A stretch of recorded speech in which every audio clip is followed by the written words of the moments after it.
শুভশ্রীকে দেখতে এলাম, শুভশ্রীকে দেখেছি 12,000 টাকা। মেসিকে নিয়ে এবার ক্ষোভের মুখে পড়েছে অভিনেত্রী শুভশ্রী গাঙ্গুলি। একের পর এক কটূক্তি করে গেছে তাকে নিয়ে। অবশেষে লাইভ ভিডিও করে নিজের কথাগুলো জানালেন তিনি। জানিয়েছে তার কোনো দোষ নেই, অনেক অভিনেত্রীকেই তো ডাকা হয়েছে, তবে কেন তাকে নিয়ে এত ধরনের এত নোংরা কটূক্তিকর মন্তব্য করছে দর্শক? সে কি ঘিরে রেখেছিল মেসিকে? সেই কি আসল দোষী? তার জন্যই কি দেখতে পারেনি মেসিকে দর্শকেরা? এমনটাই মন্তব্য ছুড়েছে এবার দর্শকদেরকে শুভশ্রী গাঙ্গুলি। নমস্কার, আমি শুভশ্রী গাঙ্গুলি। যুব ভারতীতে মেসিকে নিয়ে যে মেসটা ঘটে গেল সেটা নিয়ে কিছু ক্লারিফিকেশন দেওয়ার জন্যই এই ভিডিওটা আমি করছি।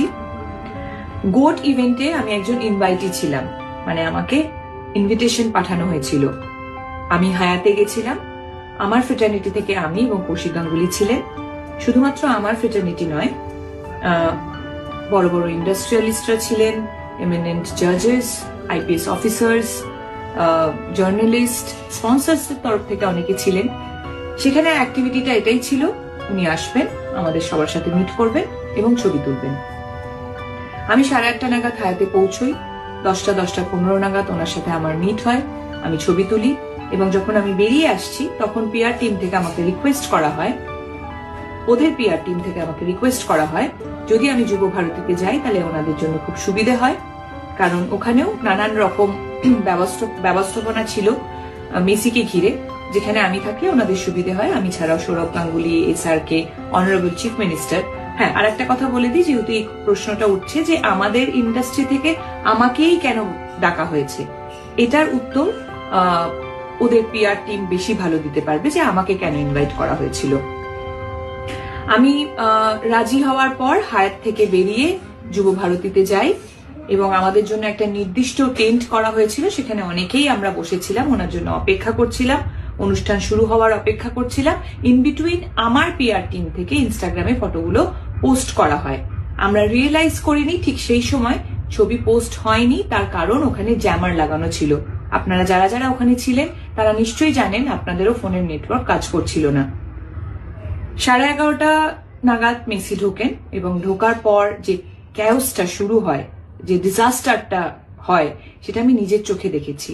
আমি মাঠে বসে নিজে ওনাকে দেখতে পাচ্ছিলাম না, আপনারা কিভাবে দেখবেন? আমি টেন্টের মধ্যে ছিলাম এবং দেখতে পাচ্ছিলাম কিভাবে ম্যানেজমেন্টের একটা ডিজাস্টারের জন্য এত সুন্দর একটা ইভেন্ট হতে গিয়েও হলো না। তারপর ঝামেলা শুরু হলো, আমার একটা শুটিং এ যাওয়ার ছিল, অলরেডি আমি লেট হয়ে গেছিলাম।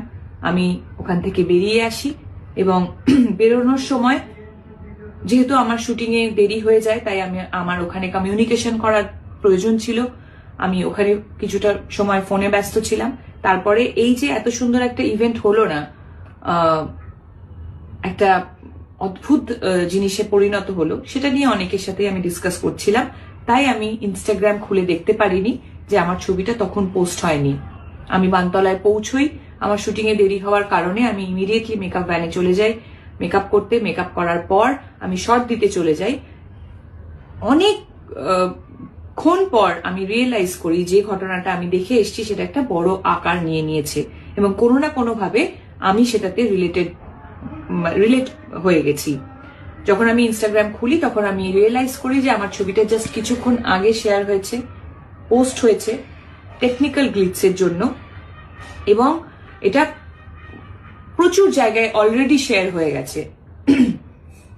এখানেই আমার ঘটনা শেষ। তারপর থেকে শুরু হয় আর একটা ঘটনা, সেটা হলো আমাকে নিয়ে ট্রোল করা, অকথ্য ভাষায় গালাগালি, আমাকে একটা প্রোপাগান্ডা বানিয়ে, আমাকে একটা অবজেক্ট বানিয়ে, মানে আপনারা এমন একটা সিচুয়েশন ক্রিয়েট করলেন যেন মনে হলো মেসি যখন মাঠে ঢুকেছে আমি ওনাকে ঘিরে দাঁড়িয়েছিলাম একা, আমি ওনার সাথে ছবি তুলছিলাম সেলফি নিয়ে। বলতে পারবেন কি আপনাদের ভিউ, আপনাদের ভিশন কোনোভাবে আমি ব্লক করেছি? আমি কি মাঠে কোথাও ছিলাম? আমার কি দোষ যে আমাকে ইনভাইট করেছিল, আমি হায়াতে গিয়ে ওনার সাথে ছবি তুলেছি, সেটা দোষ? হ্যাঁ, আমি এটা মানছি যে টেকনিক্যাল গ্লিচের জন্য আমার ছবিটা রং টাইমে পোস্ট হয়ে গেছে এবং আমি ছবিটি ডিলিট করিনি, এটা আমার দোষ হতে পারে। কিন্তু আমাকে নিয়ে যেভাবে নোংরামি আপনারা করছেন, আপনাদের সাথে আমি সমব্যথী। আপনাদের এত কষ্টের রোজগার, আপনাদের স্বপ্নের মানুষকে আপনারা দেখতেই পেলেন না, যে ম্যাসাকারটা ওখানে হলো, সেম অন্যায়টা তো আপনারা সবাই আমার সাথে করছেন। আপনারা কি একবারও ভেবে দেখেছেন যে আপনাদের, আবার বলছি, যে মাঠে কোথাও কি আমি ছিলাম? ভেবে দেখুন, আমি একজন নারী, একজন মহিলা, বাংলা ফিল্ম ইন্ডাস্ট্রিতে কাজ করি বলে আমাকে কি অ্যাটাক করছেন?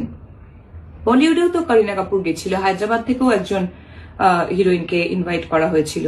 শাহরুখ খান কি আসেননি ছবি তুলতে? আমার কিসের দোষ? একটা পলিটিক্যাল অ্যাঙ্গেল দিয়ে দেওয়া হচ্ছে, নানান রকম পলিটিক্যাল নেতারা আমার ছবি নিয়ে প্রেস কনফারেন্স করছেন, নানান রকম জার্নালিস্টরা, হয়তো তাদেরকে আমি কখনো সময় দিতে পারিনি বলে রাগ একদম উপড়ে দিচ্ছেন যে টিএমসি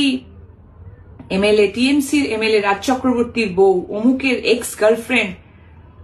2026 আসতে যাচ্ছে, একজন মহিলা হয়ে আরেকজন মহিলাকে আপনি এইভাবে সম্বোধন দিচ্ছেন? এই সমাজে আমরা বাস করছি? বাহ, আপনারা আমার সাথে ঠিক করলেন তো। দেখুন, আমার সাথে ট্রোল হচ্ছিল, আমাকে গালাগালি করছিলেন, যা খুশি করছিলেন। সত্যি বলছি, মন থেকে বলছি, আমি কিচ্ছু মনে করিনি। আমার সবসময় এটাই মনে হয়েছে, সত্যি তো সাধারণ মানুষের এত কষ্টের রোজগার, তাদের স্বপ্নের মানুষকে তারা একবারের জন্য দেখতে পেল না। তারা যদি আমাকে নিয়ে বাজে কথা বলে তাদের মন হালকা হয় তাহলে হোক। কিন্তু আজকে আমি এই ভিডিওটা করছি তার একটাই কারণ, কাল থেকে শুরু হয়েছে আমার বাচ্চাদের প্রতি আক্রমণ। দুটো ছোট ছোট বাচ্চা, তাকে বলা হচ্ছে, আমার কাছে মেল আছে এবং নানান রকম প্রমাণ আছে, যেখানে বলা হচ্ছে ওই দুটো বাচ্চাকে মেরে ফেলা হবে। আমি একজন মা হিসেবে তো সেটা মেনে নেব না, কোনোভাবেই মেনে নেব না। আমি তো একজন পলিটিশিয়ান নই, আমি একজন অ্যাক্ট্রেস। আমার ভুলটা কোথায়? আবার বলছি, আমি কি মাঠে কোথাও ছিলাম? আপনাদের ভিশন আমি ব্লক করেছি? আমার বাচ্চাদের ওপর কেন আসছে? আপনারাও কিন্তু ইকুয়ালি অন্যায়টা করে ফেলেছেন, এটাই বলবো। এই ভিডিওটার পরেও নিশ্চয়ই আপনারা অনেকে অনেক কিছুই বলবেন, বলুন, অসুবিধে নেই, কিন্তু নিজেদের মানবিকতাটা হারিয়ে ফেলবেন না। দুটো বাচ্চা কোনোভাবেই কিন্তু যুক্ত ছিল না, সেই দুটো বাচ্চাকে প্লিজ ডাকবেন না। সবাই খুব ভালো থাকবেন, সকলকে ভালো রাখবেন।